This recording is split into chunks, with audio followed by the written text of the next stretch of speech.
await. This incident took place about 25 years ago in a remote region of Pennsylvania, USA.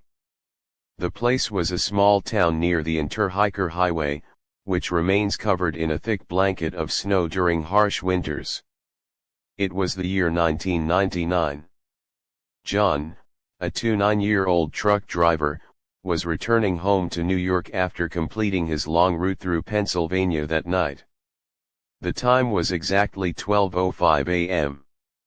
Outside, the freezing cold had pushed the temperature far below zero, and everything around was buried under heavy snow. John was driving his large truck with the headlights piercing the darkness. On this route, vehicles rarely passed at night, making the surroundings completely silent. Exhausted from the long journey, John was almost dozing off when suddenly, in the glow of his headlights, he saw a faint figure standing on the right side of the road. A young girl holding a small bag in one hand and hugging herself with the other stood shivering. She wore a thin white dress, completely unsuitable for the bone-chilling cold. John found it unusual for someone to stand alone on this deserted highway so late at night. Maybe her car had broken down or she was in trouble. Out of humanity, he pressed the brakes and stopped the truck a little ahead. He got down quickly. Except for the thud of his heavy boots on the snow, there was no other sound. As he approached, he could see the girl clearly. Her face was pale, and her eyes were wide. Without moving her lips, she whispered, "Please, take me away from here. I'm very cold."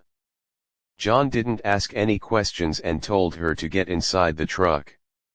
The heater was still running. The girl stepped in slowly and sat silently beside him. Even inside the truck, she kept shivering. John resumed driving. After a while, he asked, "What's your name and what were you doing here so late?" The girl kept her head down and softly said, "I'm Abby. I am lost." John asked again, "Where do you live, Abby? I will drop you off." Instead of giving a specific address, Abby only said, "You'll see an old bridge ahead. Drop me right after that." While talking, John noticed something strange. Although Abby's face was pale, it didn't show the reddish tint caused by cold, and even in the freezing temperature inside the truck, she wasn't exhaling visible breath vapor. Her entire body seemed unusually still and quiet. Even the seat where she sat had no trace of snow. After some time, they reached an old, worn-out stone bridge. John pressed the brakes. "Here?" he asked. Abby slowly lifted her face. There was no emotion in her eyes. She pointed at a white folded paper kept inside the truck and said, "Give this to my mother. And don't tell anyone anything." Before John could react, Abby opened the door swiftly and stepped out into the icy darkness. She vanished into the shadows of the bridge within seconds. John hurried out to look around, but on the thick layer of snow, there wasn't a single footprint, not even one. Terrified, John rushed back inside the truck and picked up the folded paper. With trembling hands, he opened it. Inside, it read, "On this exact night, 25 years ago, a girl named Abby died in a horrific accident on this bridge. She still wanders, searching for a way home. Her mother still waits for her." John froze. The date pierced his mind, November 24, 1999. The paper mentioned, November 24, 1974, exactly 25 years earlier.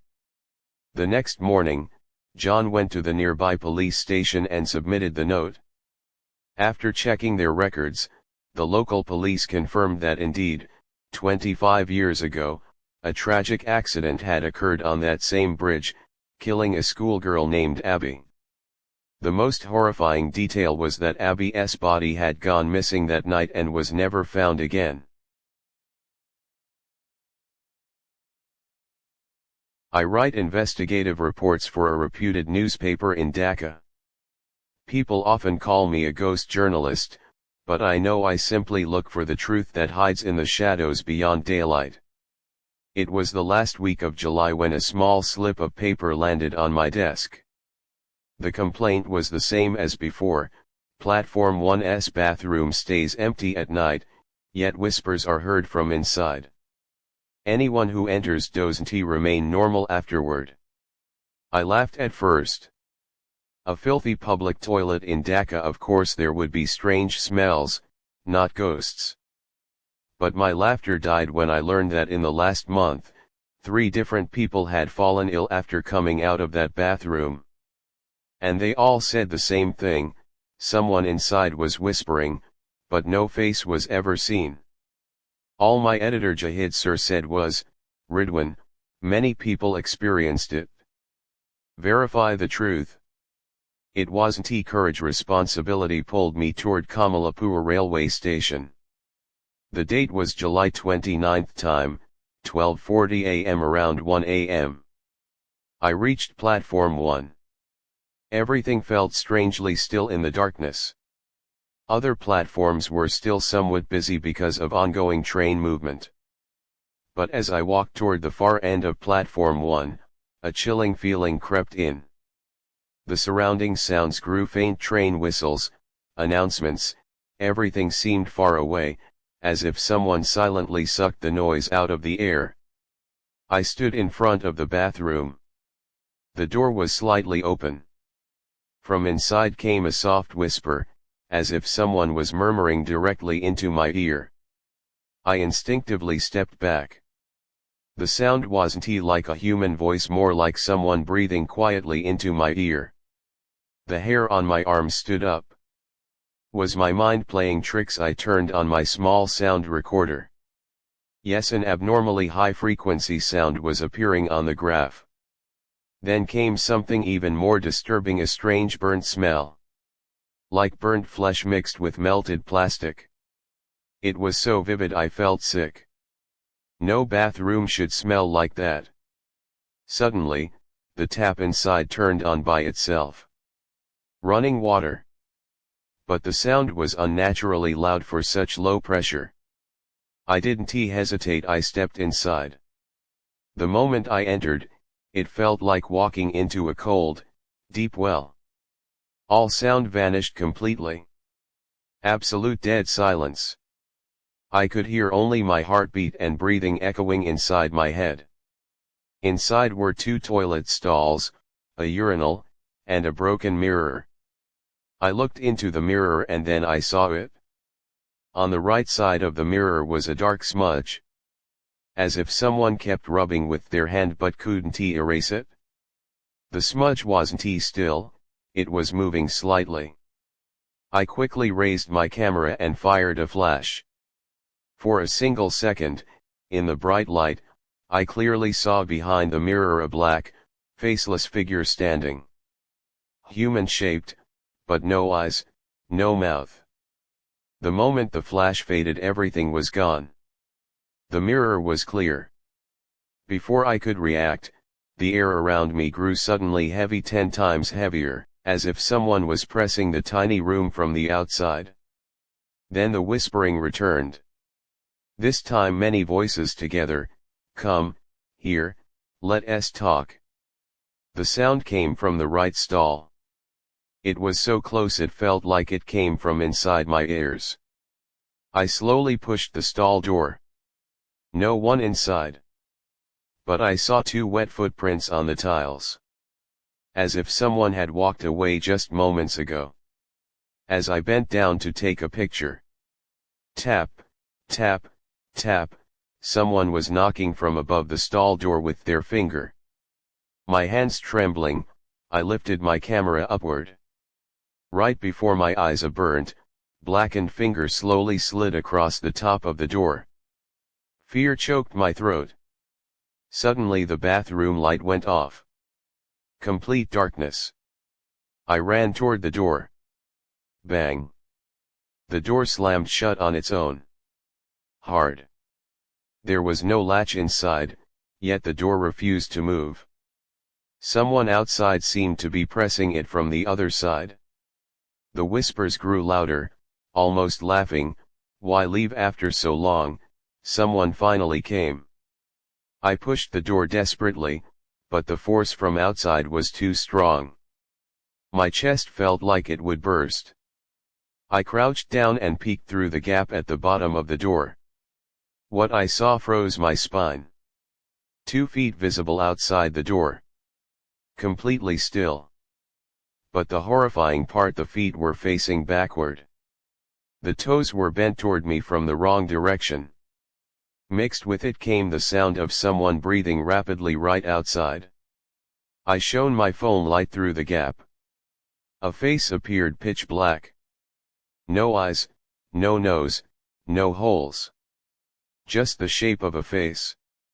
And it began slowly lowering itself toward the gap. I couldn't scream. My whole body shook uncontrollably. Just then a train whistle shrieked in the distance. The entire bathroom vibrated. The pressure on the door suddenly loosened. I shoved it open and ran without turning back.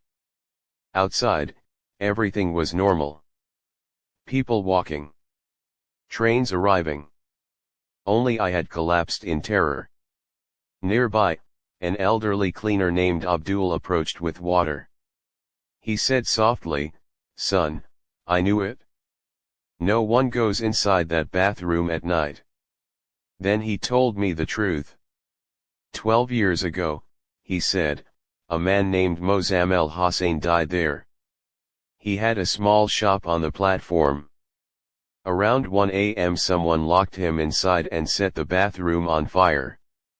He tried to escape, but people from outside held the door shut. His eyes grew wet. When we broke the door, it was too late. His entire body was burnt like coal. They say his head was separated. Since then, the whispers never stopped. Mozammel couldn't escape that night. Now he makes sure no one else escapes easily. He added one last thing: when someone enters, they see his feet. Because Mozammel's burnt legs remain twisted backward. My hands still shake as I write this. 3 days have passed. I cannot speak normally. At night the bathroom door slamming echoes in my ears. The whisper still calls from inside my head, "Why did you leave? Come back." Doctors say I have no mental or physical illness. But every time I open any bathroom door, I smell burnt flesh. And I feel someone standing right behind me. This will never be published. I cannot prove what I saw. Just one request: if someday after 1 a.m. you walk past the bathroom near platform 1 of Kamalapur station, and if the door is slightly open, and you hear a whisper from inside, never step in. Because Mozammel Hossain is no longer alone. He waits for someone. Someone like you, who will see his pain, and never escape. This incident was heard from a friend. One day, a fisherman from their area went to catch fish in a canal beside a graveyard in a place called Shekhar. That day he had a small argument with his wife, so he took his young son with him. It was drizzling, and the surroundings were eerily silent. After a while, they noticed 2 men dressed like religious scholars standing on the opposite side of the canal, calling the fisherman and asking him to ferry them across. The fisherman asked where they wanted to go. The 2 men replied that they had work in the graveyard and warned him not to fish near that place. But the fisherman ignored their warning and continued fishing. At one point, his eyes drifted toward the graveyard. And what he saw froze his blood. The 2 religious-looking men were now inside the graveyard, viciously eating a corpse. Their bodies were hunched over the grave, and the entire area was filled with the foul smell of rotten flesh. As soon as they noticed the fisherman and his son, the 2 creatures threw a severed human limb into their boat and ordered them to eat it. Seeing this horrifying scene, the little boy fainted on the spot. The fisherman, terrified, paddled back home as fast as he could. That night, they told no one about what happened. But the next morning, both father and son were found dead in their beds. Their faces were twisted in fear, as if something had followed them home.